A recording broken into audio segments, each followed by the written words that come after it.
चाचू ने मुझे घर पर भेजा कि ये सौदा सिर्फ घर देख कर आओ, लेकिन मैं जैसे ही घर में आया तो कमरे से काफ़ी अजीब तरह की आवाज़ें आ रही थी। आज मेरी तबीयत ख़राब थी, इसलिए मैं कॉलेज से जल्दी आ गया। कॉलेज मेरे घर से बहुत दूर था, इसलिए मैं चाचू के यहाँ शहर में रहता था। मैं जब घर में दाखिल हुआ तो कमरे से काफ़ी अजीब तरह की आवाज़ें आ रही थी। मैंने खिड़की से झांक कर देखा तो एक शख्स मेरी चाची रुखसाना के साथ वक़्त गुजार रहा था। मैंने दोनों को काफ़ी अजीब हालत में देखा। फ़ौरन ही आवाज़ दे दी, "चाची, दरवाज़ा खोलें।" चाची बहुत ज़्यादा डर चुकी थी और दरवाज़े पर आकर मुझे कहने लगी, "तुम्हें तमीज़ नहीं है, आराम से आवाज़ नहीं लगा सकते तुम?" मैंने कहा, "ये सामान चच्चू ने दिया है।" जिस पर रुखसाना कहने लगी कि वहाँ रख दो और अपने कमरे में चले जाओ। मुझे पता था कि ये सब कुछ वो क्यों कर रही है। मैं अपने कमरे में चला गया।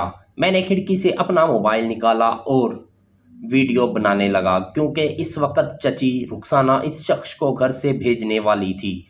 मैंने वीडियो बना ली। शख्स जैसे ही घर से गया, मैंने इसे अब पहली बार देखा था। इससे पहले मैंने कभी भी इसे नहीं देखा था।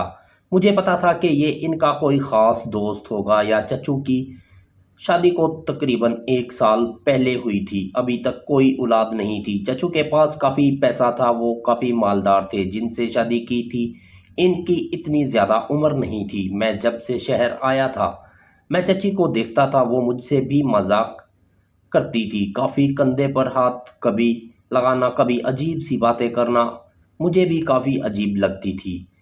मुझे नहीं पता था कि वो क्या चाहती थी। चच्चू से ज़्यादा टाइम नहीं दे पाते थे, इसलिए शायद इसने अपने बॉयफ्रेंड को बुला लिया और इनके साथ अच्छा वक्त गुजार रही थी। मैं कॉलेज चला जाता था, चच्चू अपनी दुकान पर चले जाते थे, जिसकी वजह से वो कॉल करके शायद इसे बुला लेती थी। आज दोनों को मैं देख चुका था। थोड़ी देर के बाद चची घर कमरे में आई और कहने लगी कि तुम दुकान पर वापस जा रहे हो? मैंने कहा, नहीं, थोड़ी देर के बाद। मैं बस अपने कमरे में पढ़ाई में मसरूफ़ हो गया। चची एक बार फिर मेरे पास आई और कहने लगी कि तुमने कुछ देखा तो नहीं? मैंने कहा कि मैंने सब कुछ देख लिया है। मुझे पता है कि आप और आपके साथ कोई मौजूद था। जिस पर चची कहने लगी कि इस बारे में तुम वसीम को कुछ नहीं बताओगे। मेरे चचू का नाम वसीम था। अगर इस बारे में पता चल गया तो वो मुझे घर से निकाल देगा। प्लीज़ तुम इस बारे में वसीम को कुछ नहीं बताओगे। मैंने कहा कि नहीं बताऊंगा। अच्छा जी।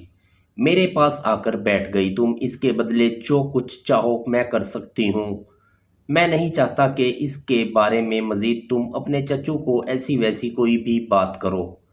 नहीं, मैं किसी को कुछ नहीं बताऊंगा। वो मेरे पाँव के पास बैठकर खेलने लगी। इसने जैसे ही मेरे हिस्से पर हाथ लगाया, मैंने कहा कि आप ये क्या कर रही हैं?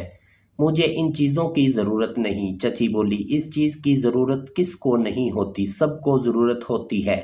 तुम भी जवान हो, खूबसूरत हो, कॉलेज के स्टूडेंट हो, तो तुम्हें पता है तुम जब से यहाँ आए हो। मुझे पता है कि तुम मुझे गौर से देखते हो। शायद शायद इसी बात ऐसी बात करने से तुम मुझसे डरते हो, लेकिन अब हम अच्छे दोस्त बन सकते हैं। अगर तुम ही मेरे अच्छे दोस्त बन जाओ तो मुझे क्या ज़रूरत है किसी और को यहाँ बुलाने की। तुमने अपने चचू को तो देखा है, वो मेरे साथ ज़्यादा वक्त नहीं गुजारते, जिसकी वजह से मुझे